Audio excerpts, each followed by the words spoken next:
What's up guys, I'm back. I haven't been riding a lot because of the snow and the cold weather. It's winter.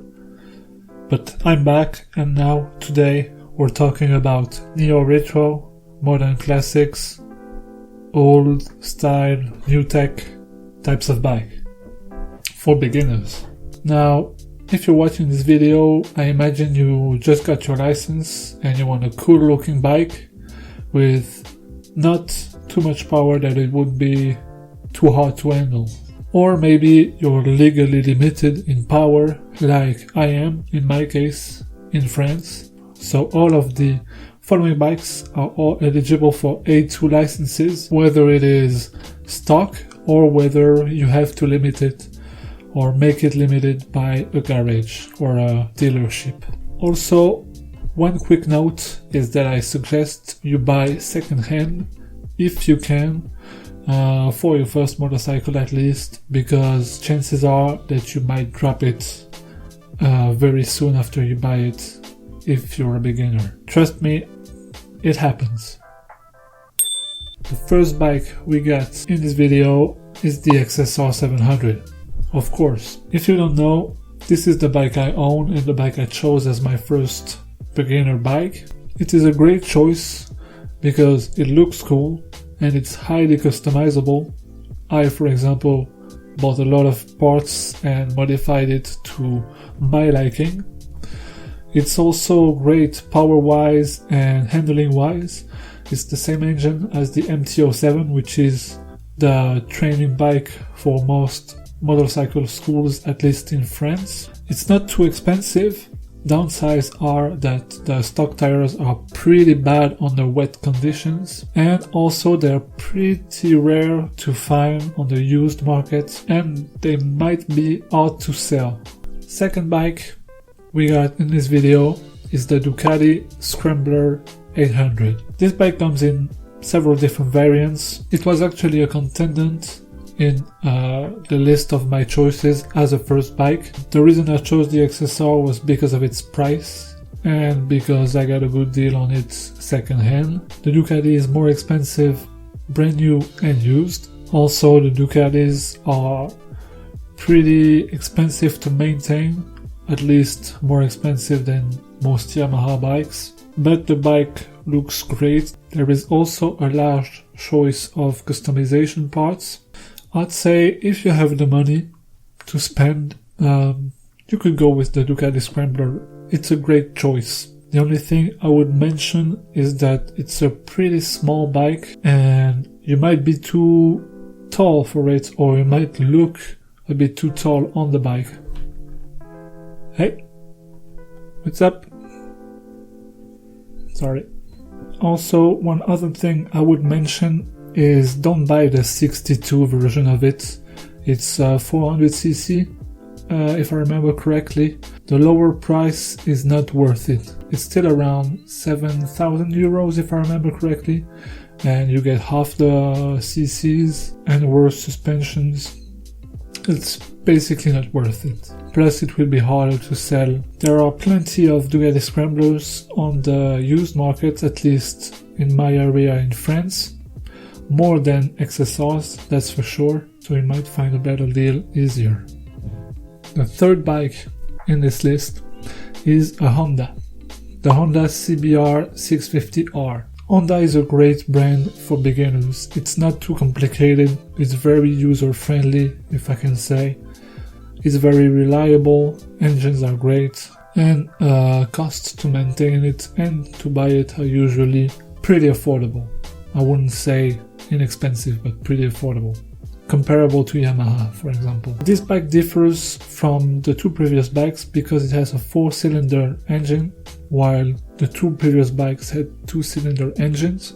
This will result in a different behavior of the bike. 2 cylinders are usually better for low RPMs and middle RPMs, so if you want to accelerate pretty hard, while 4 cylinders are better if you want to reach a better top speed. I personally prefer a 2-cylinder bike because I think it's more brutal, if I can say, which can be scary at first.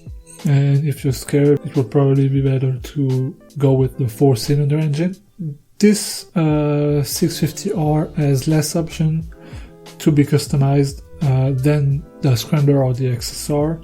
There are still some options left, but not as much as the previous bikes. It has a more modern look than previous bikes. It has a LCD dash, while both bikes have just a round, simple dash.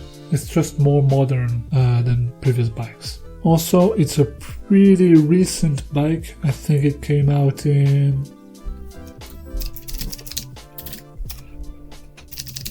2019, so you will have a harder time finding models on the used market. The fourth bike in this video is the Triumph Street Twin. Now, I would not buy this bike personally, but I had to include it because of its iconic look. If you like Triumph, you're going to want a Triumph, nothing else.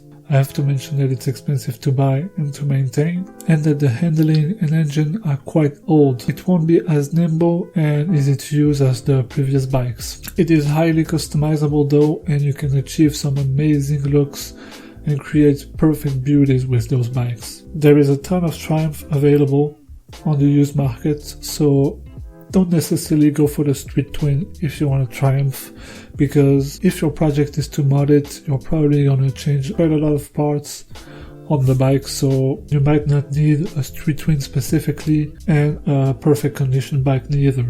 Also, it's worth mentioning that the new Triumph Trident is a potential contendant that could have its place in this video, but it's too recent to know if it's really good or reliable and how it will hold up through time.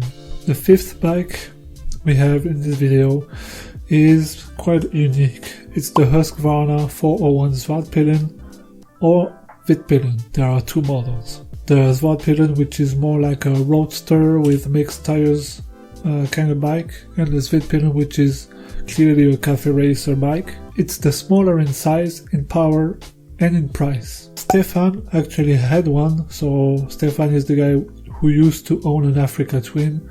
In the road trip video I made in the Swiss Alps and in Germany. If you didn't watch this video, go and check it out. Click the I on the top right corner and click on the video. And he said he loved it. And Stefan is a guy that is really experienced in motorcycling. He had more than 10 bikes, and for him to say that he loves it really shows the quality of the bike. I said it's the least powerful of the bike, but it still has 47 horsepower, and if you're limited in A2 like I am, 47 is quite enough, because the max horsepower you can get is 47.5 legally. One thing to note is that since this engine does not have to be limited electronically or mechanically, that means the 47 horsepower are really optimized. The engine is made to run with this 47 horsepower, whereas some of the A2 limited bikes might have more horsepower when they're not limited and might not be designed to be used as limited bikes. Sometimes you can accelerate, and at a certain range of RPM the power completely disappears, and that's really frustrating. That will not be the case with the Svartpilen, because it is not mechanically or electronically limited. It is designed to use its 47 horsepower fully. It's not really the case on the XSR neither, at least I didn't feel it. For the other bikes, I don't know, I haven't been able to test ride them. I have to mention that on the Vitpilen and the Svartpilen, the seat is pretty horrible. It can be compared to a piece of wood. My advice is, since it's a cheaper bike, place your money on a better seat instead, and actually with the money left you could buy an exhaust or some stuff like that, because there are some parts you can use to customize the bike. Probably less than on the XSR and the Scrambler, but still you could do it. So that's it guys for my picks as an A2 rider. If I had to choose again, I would probably choose one of these 5 bikes. I can hardly recommend the XSR because I am using one and I'm happy with it, but the other bikes are great too. If this video was helpful for you, let me know by leaving a like, and if you want to see more of my videos, go check my YouTube channel and subscribe if you like the content. I'll see you guys in the next one. Bye!